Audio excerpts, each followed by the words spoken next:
Good morning there, YouTube family. I guess it cleaned it up. Now I'm back to straight zeros to record a full session. This is Curtis with Track Rider Trucking LLC. I hope you're all having a wonderful day.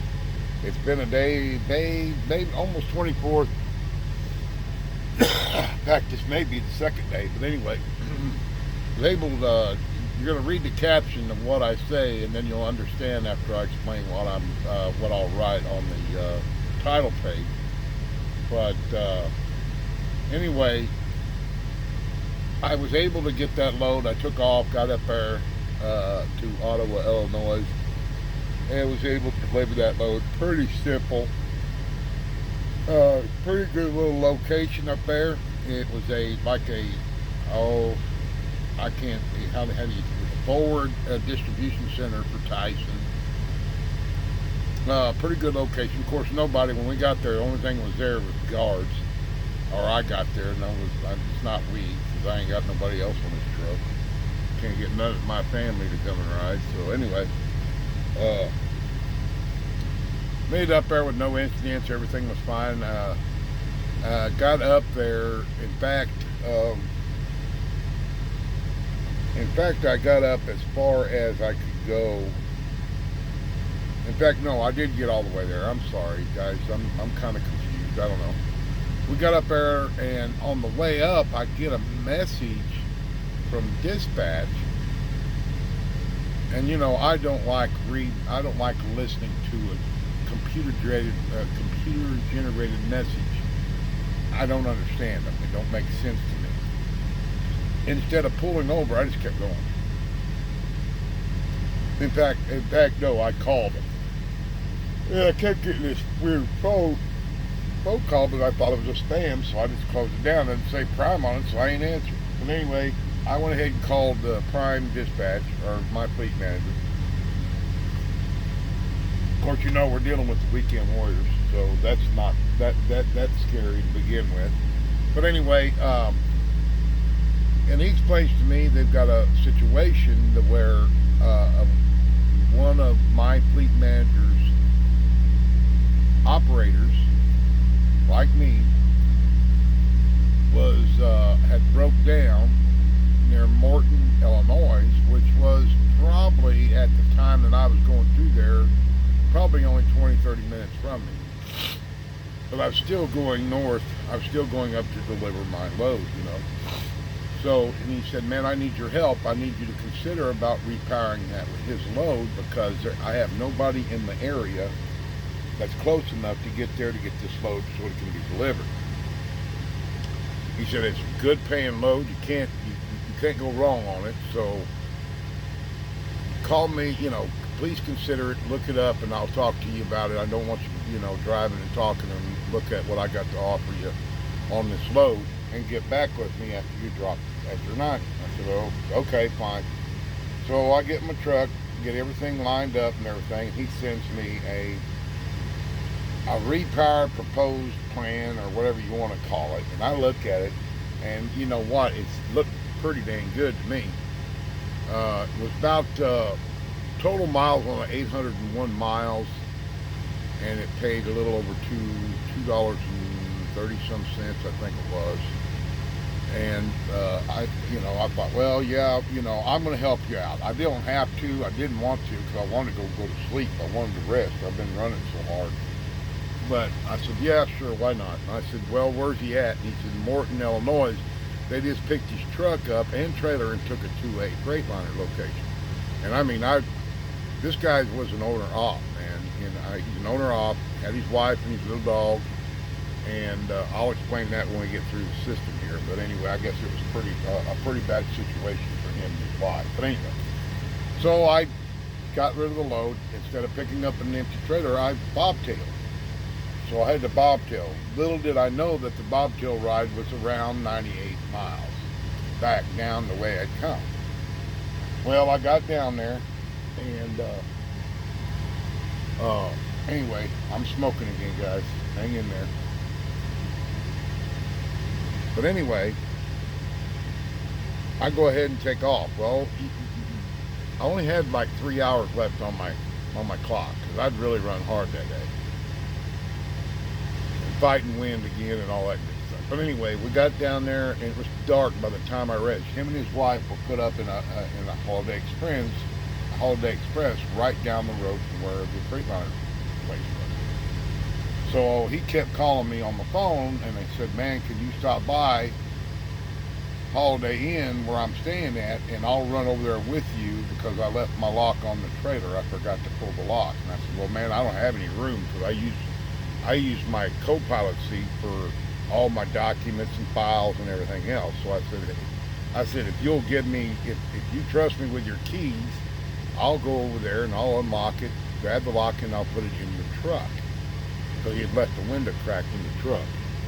So I said, okay, fine. He said, fine, sure. So I come by. In fact, I pulled into Cracker Barrel because I was bobtail. He come out, gave me his keys, and then he explained the problem, what happened. And I mean, that's sad, man. For an owner-op, I don't know. That would just break me. I'd have to go ahead and quit. I wouldn't be able to supply the amount of money to pay for all that stuff. But anyway, apparently he hit a pothole, and when they were driving another 5-10 miles down the road, he heard a thut, thut, thut, thut, thut, thut, and he didn't know what it was, so he pulled into a weight station, and in the weight station he found out that he had bent the pitman arm, he bent the tie rod, and also cracked his drive or steer tire rim, and it just started going down. So they're basically lucky they didn't wreck anything. Thank goodness for that. So that's what his dilemma was. He can't move. He was just shut down completely. So anyway, I went over there, did all that unlocking, got the bills and everything, and sit there and looked at it all through. And then I realized that, guess what? It's going, stupid me don't read very much, but it's going to Northeast Maryland. Now, everybody knows my pet peeve. I hate the freaking Northeast. I hate going there. I don't like no part of it. It's expensive. Cost you toll charges. I hate all that crap. And I'm going, oh, you dummy. But anyway, it paid good money, and I thought, well, I'm doing them a favor because they done me a repower one time a few months ago when I was in a predicament I couldn't get out of. So anyway, I thought, yeah, great, Curtis, you're going against your word, what you wanted to do. So anyway, I get on the road, and I find out that the delivery time was yesterday between 8 o'clock and 1800 hours. And I'm thinking, dude, I've got to shut down because I just left, pulled the trailer, did all my pertinence, went down, and I knew I was going to stop at this one place called Road Ranger up on 39, and I stopped there because it had a diner, and I wanted to treat myself to a dinner. I missed out on Thanksgiving, so by God, either I'm going to get me a good meal, a hot meal, sit down, eat it in a plate, and then I was going to have a good evening and go to bed and get regenerated for the next day. But I get there, and I have probably about less than an hour left on my clock. And I'm looking at it, and I said, there's no way. I got 800 some miles. I cannot make that in less than 24 hours. It's not going to happen. So I put a note in, and I said, and the dispatch, this is what gets me. The weekend warriors, they don't talk amongst themselves. I guess they don't write notes. They don't say nothing. They just switch shifts and go on. Because he told me he was working on getting the appointment changed. He said, I know you're not going to make it. I'm going to get the appointment changed. Okay, great. So I put a call into sales. Well, guys, everybody knows this is a holiday weekend. So anyway, I call back, and it happened to be Mark, the next guy that was on duty, and he goes, I go, what is it? Do we have a new appointment time for the 90? And he sends back and text me. He sends back a message. You got a DDT of 1,800 hours tomorrow. This was Thursday, so it was, it was on Thanksgiving Eve, and then he said, no, you got a delivery on Friday. This ain't gonna freaking work. I told him flat out, I'm gonna drop the trailer right now, and you come figure out how y'all gonna get it there. I was pretty upset.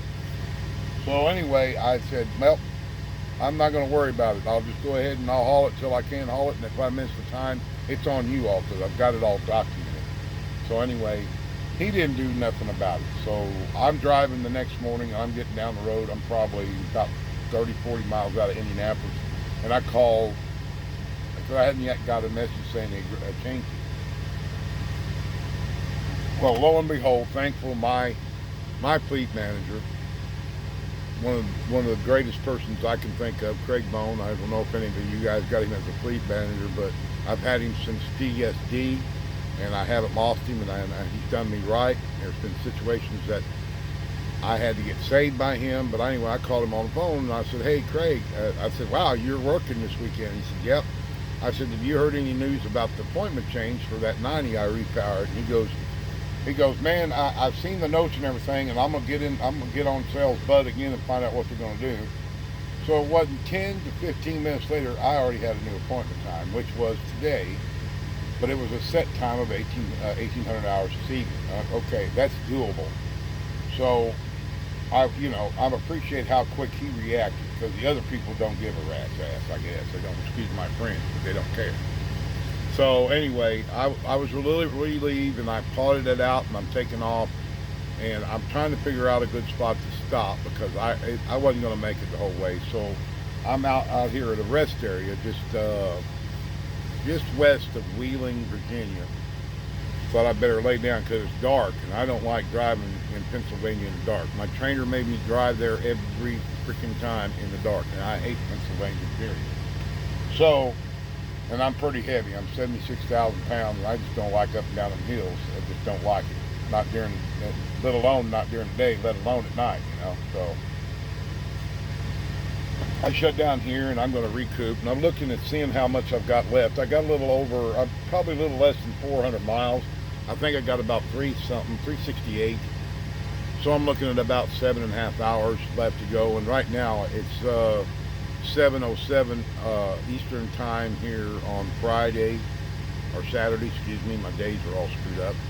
So technically I've got about 11 hours right now to get 300 miles. So I'm not really worried about it. And I really don't want to leave right this moment, because the fact is that, I don't want to be stuck there and then my clock run out and nothing. It's still supposed to be a drop and hook, but we'll see.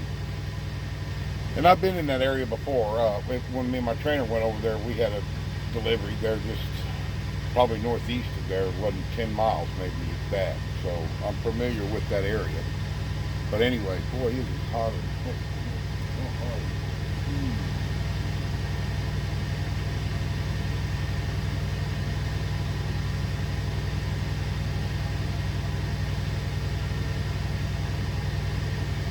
Wow, it gets warm in here. I don't know about these regulators. They just don't seem to be, when they hit the set point, they still run. They should shut down. I need to train thermal team about this, because I've been in HVAC for so long, I know what it's supposed to do and not be doing it. But that's what's going on, and it's another beautiful Saturday morning here. I understand that they are looking at a weather event coming in tomorrow night into Monday and Tuesday. Up in the northeast, a little bit of that white stuff, so it's going to be interesting around here. But I told the trainer before he got off the phone, I said, make sure you get me out of here as soon as I get done with this boat. And I don't mean out of here going around here. I want out and back into the west again, or back in the Midwest, back home, back in that area. I don't want in this place anymore. So everything's looking pretty good. It's a Saturday, so we'll have in 3-4 loads, and loads are pretty good so far. I mean, as far as money wise and revenue wise, I had to suck it up for that last week because I lost out. I was down about $1,300, so that was a big hit for us. But that happens when you take time off. You ain't gonna make no money, I'm telling you right now. And that was a maintenance schedule, so it doesn't matter either way. You're not up there rolling, you're not making money. So, and Trucker John, I wanted to make a shout out to you. Hey, congratulations on the 500 subscribers. You beat me. I'm still only at 271. I guess some people don't like my videos, I guess, or I'm not more dramatic or whatever, but I'm no pun intended. I'm just a common person that's just telling you my life history on my journey with this. I've been doing it a little over 11 months now, so I mean, you know, my conversations can be boring, that's for sure. But anyway, appreciate. I see Jenna. I see Eric and Jenna of driver lineup there at home in Springfield. That's cool.